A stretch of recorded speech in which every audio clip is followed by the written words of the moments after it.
Andrea, and we're here to defend the proposition that we should have a nationwide federal law that prohibits all felons from voting.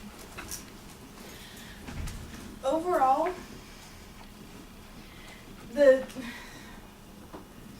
in 12 states, the right to vote is stripped permanently. That means that even when people have served their sentence and paid their debt to society, they can never vote again.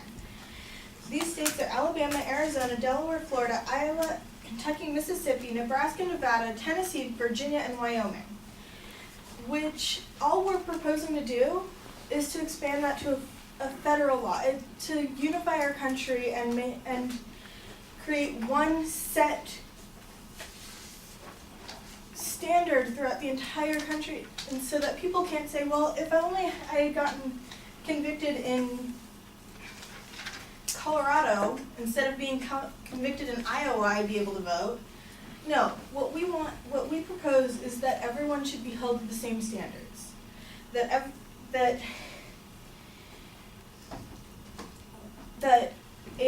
a person, no matter where they have originally been convicted, are held to the same standards of someone who was convicted somewhere else.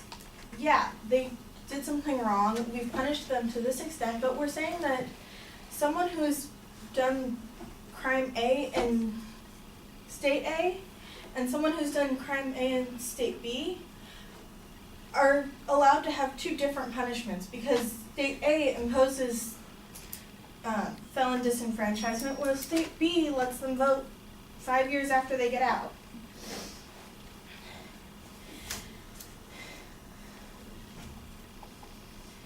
According to procon.org, Kentucky was the first state to impose this. So we're saying that the people from Kentucky in 1792 didn't have the common sense to take this away from people.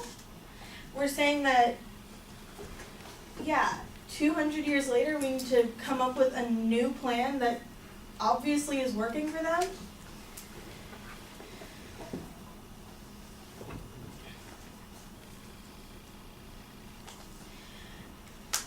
According to Ms. Hull, as quoted from an article by Glenn David, there's this assumption that only those with, quote, virtue should be entitled to vote. But of course, that's not how our system actually operates. If we actually started to look at virtue, at whether someone is actually entitled to vote on that basis, we'd open a total can of worms.